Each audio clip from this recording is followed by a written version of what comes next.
ruddy. Fortunately, after 19 glorious years, the Xbocalypse is upon us, my friends, as it is indeed the year Microsoft will be shutting down the Xbox 360 store for bloody good.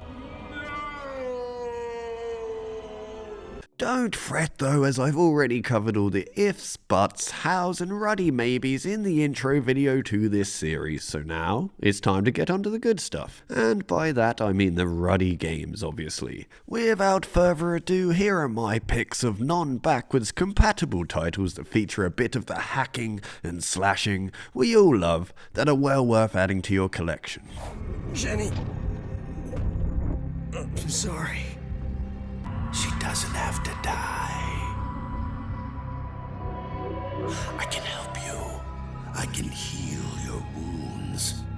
We can save her if you trust me, if you put me on. Yeah, sure, while the game may have been plagued with a list of development issues and studio meddling longer than my old ding-dong, Splatterhouse somehow overcame all the odds to become a very ruddy and bloody good time. That took its humble origins as a 16-bit side-scroller and twisted them into a visceral, claret-spilling third-person hack and slasher oozing with horrific style. For a dick, you are such pussy. There, all better now. Is it perfect? Feck no, it's actually gosh darn difficult at times, has a fair few bugs and doesn't hold your hand in any ruddy way. But what it lacks in polish and forgivingness, it more than makes up for it with its over-the-top carnage combined with a wicked sense of humour and killer metal soundtrack. Yeah, sure, the story is B-movie horror cheese, but it's in the best way possible and the game revels in it with the silly nature of the narrative, intertwining the blood, dismemberment, and laughs meticulously. So yeah, if you haven't guessed, this really is one of my favourite hidden gems on the console. But let's wrap this up. Splatterhouse stands out thanks to its creative visuals, senseless violence, and the devil on your ruddy shoulder shenanigans of the Terror Mask. What's happened to me? We're a team now. You help me get what I want, and I help you get your girl back. Bring it on, douchebag! I'm gonna F you up! Sunshine, lollipops, rainbows, chainsaws, and of course, fecking zombies. Yeah, that perfectly sums up Suda51's undead acid trip known as Lollipop Chainsaw. Unlike most zombie games, there are no greys and muddy browns to be seen here. Instead, we are treated to a bright and overly colourful romp featuring a pink chainsaw-wielding cheerleader who just so happens to have her boyfriend's still alive amputated head attached to her waist. Do you want to have babies someday, Nick? I think that's rather irrelevant, considering my situation. Yeah, it's a tad out there, I know. But yet, that's kind of the point and elevates a fairly basic hack and slash adventure into something truly, ridiculously, ruddy memorable. The gameplay itself may not be all that inspired, but the likeable characters, catchy tunes, music genre-based bosses, as well as constant shake-ups to the gameplay formula will keep you slicing and dicing until the end. What are you gonna do? Throw magic stars at chupacabras with your tongue? Maybe, Dad.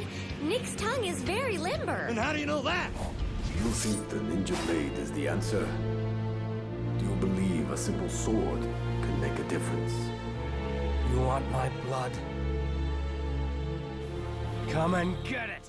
Before Elden Ring, Sekiro, Bloodborne and Dark Souls, From Software gave us Ninja Blade. And well, it was royally shat on by most critics upon its release. But if playing as a missile-riding ninja sounds like your cup of tea, well then just ignore those pesky journalists as I ruddy urge you to dive headfirst into one of the most insane Xbox 360 exclusives on the bloody platform. Because this incredibly silly game does not only feature all the pitch perfectly timed combat of a From Software title, but unlike the studio studio's most recent offerings, Ninja Blade's combat is a lightning-fast spectacle, and its world is painted with an over-the-top, sheer ninja futuristic madness lick of paint that is as gleefully stupid to look at as much as it is to explore. It may not be the studio's best work, but that does not stop Ninja Blade from being a ridiculously ruddy good time. Oh yeah. While I'm here, if you're heavily into ninjas, then you could also check out Ninja Gaiden Z. It's a pretty bad game overall, but the graphics are at least nice, and if you can get yourself drunk enough, you'll probably enjoy it. And, well, hell,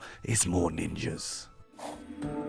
Humans must experience a change to their bodies and minds once they enter Enkablosa's dimension. So, there must be a mutation occurring in me as well. Exactly. Kingdom of Fire: Circle of Doom is one of those games that took the strange route of deviating from the mainline series' more strategy-based origins and instead decided to try its hand at being an action RPG. But did it work? Kinda. It's a little hit and miss if I'm honest, and from my alcohol-abused memory of the title, Circle of Doom is hella repetitive and a bit of a snooze at times. But if you can look past its obvious flaws, there is still a solid experience to be had, especially if you're a fan of the old school action RPG, and if you can rope a few mates to play it with. It's not going to blow you away, but it's an exclusive and will likely never ever be made backwards compatible, so why ruddy not? An ancient evil has arisen from the shadows. Back before the Rings of Power and that trash golem pierced the hearts of fans of Tolkien's work like an arrow intended for old Boromir, the franchise was treated with the ruddy respect it deserves, which just meant us gamers got banger after banger after banger.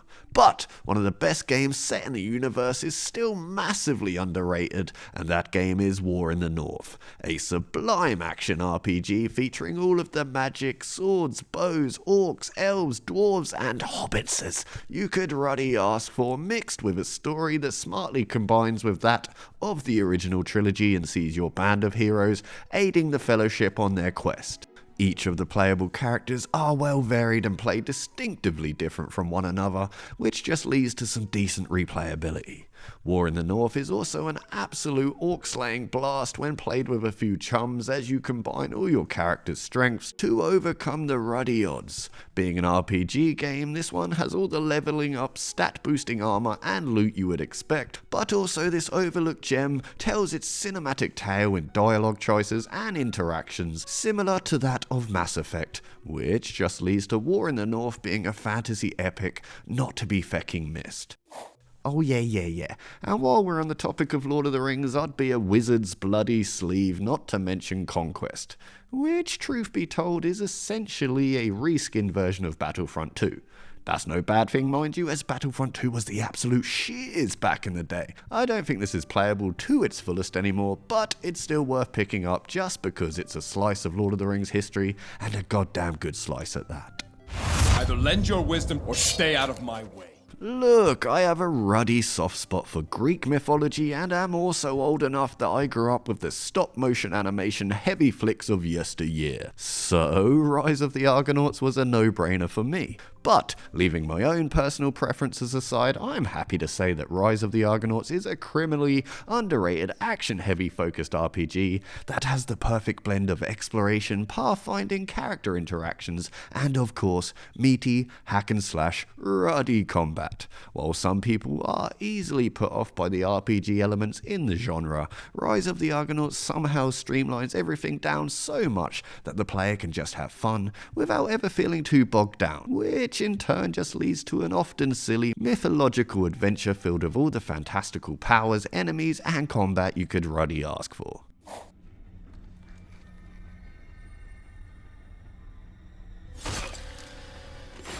Well, what can I fecking say about X-Men Origins Wolverine that hasn't already been said? Firstly, I'ma just say this game is the absolute tits, and obviously features our favourite hair-covered Canadian doing what he does best. And what he does best isn't very nice, don't you know? Yeah, that just ruddy means popping out the good old adamantium claws and fecking slicing and dicing anyone stupid enough to get in your way. Unlike the god-awful movie, this ain't no watered-down take on Old Wolvie though, and instead the game celebrates and revels in the blood-soaked, violent nature of the character in awesomely disgusting detail and glory, even going so far as to show old Logan regenerate and heal himself from any damage done in real bloody time. If you're a fan of Marvel in any single way, well, this is a must-play and a must-own. This is Ruby. She's not big on forgiveness. Please. But she's big on revenge. Do you remember when Robert Rodriguez was a competent director that gave us some of the greatest grindhouse-esque action fecking spectacles ever? Well, then the next game will surely give you some vibes of his best work, mixed with a dash of Kill Bill, and that game is Wet. Wet. Yes, I know the game's called Wet due to the wet work that is the leading lady Ruby's profession, but it's a dumb title nonetheless. However, ignore that, as if you do pick this one up, you'll be treated to a grindhouse-infused dance of blood and bullets where killing in effortless style is the key to victory. And come on guys, let's be honest, old Ruby ain't too hard on the eye, is she? Blimey. Polygon perversion aside, honestly though, this rage-filled femme fatale experience is just dumb fun, that is, escapism at its finest. So turn your brain off and just enjoy the bullets, swords, slow-mo sliding, diving, wall running and flips, and of course the absolute senseless ruddy violence. You owe it to yourself. Anarchy Reigns is the truly ruddy bonkers follow-up to Platinum Games' Wii exclusive Mad World, but now it's in glorious colour. Unfortunately though, even though the world, characters and fighting mechanics are great, there isn't a whole lot to do in the single player. I mean, you get a short story and some bot-themed shenanigans to mess around with. However, this game was made with online multiplayer in mind, and that's where it excels. Sadly though, in this day and age, it's all but dead. But if you can find a way to play online, then you'll be treated to a true carnage-infused hack-and-slash brawler that's mechanics are surprisingly deep, and its characters are over the top, yet creative and memorable. From my minimal research, the servers are still up and running, so maybe if you can rope a few friends into a private match, you'll get the developers' intended experience out of the game. And if you can't, I'd still recommend picking this one up though, especially if you love the original Mad World, and also the cover case is beautiful. Don't get cross, but I'm gonna have to input the ruddy Konami code here and be a bit sneaky, as well I'm not really a fan of the genre, so I'd be a ruddy fool to claim these games are must-haves. But I do know that the Dynasty Warriors series and its one-man versus entire army hacking and slashing shenanigans have a die-hard fan base, so if that style of game tickles your pickle, then it's probably worth taking a look at 99 Nights and its sequel 99 Nights 2. 99 Nights 2. Okay, both are exclusive to the 360 and heavily inspired by the Dynasty Warriors games. Neither are backwards compatible, so the choice is ruddy yours. But if the word inspired puts you off and you want some true Dynasty Warriors action, while also loving yourself some mecha suits, well then there's a trilogy of Dynasty Warriors Gundam crossover titles well worth checking out. But from my minimal research, if you only have the bees and honey for one, well apparently the third entry is the best. One samurai roams the land with a mission of revenge. Afro! Don't you know who this is? Right, to wrap this all up is another game that's unique visuals, flair and sheer badass style. Not to ruddy forget its head-bobbing soundtrack more than makes up for its shortcomings, and that game is the seriously flashy and super cool Afro Samurai. A game that perfectly captures the unique visual style of the anime and manga in beautiful, cel-shaded goodness, but can at times be let down by an extreme amount of jank. However, slicing through waves of enemies while Samuel Jackson lets out some hilarious quips and one-liners is just too good not to be missed, jank and all. The story is top-notch, as is the voice acting, and the visuals and music absolutely slap.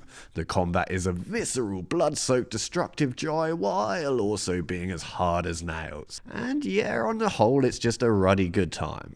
Be warned though, you must avoid the sequel, as it is quite literally a feckin' dumpster fire. And there you already have it, an absolute boatload of non-backwards compatible hack and slash gems that will keep you slicing and dicing until the early hours. I suggest you get them now before they become scarce and will cost you a pretty penny to invest in. I'll be covering as much as I can leading up to the store closure, so hit the like button and subscribe so you don't miss a goddamn thing. Also, if there's any games you'd like to see me cover in a future video, then let us know down below. But until next time, as always, you guys stay tipsy.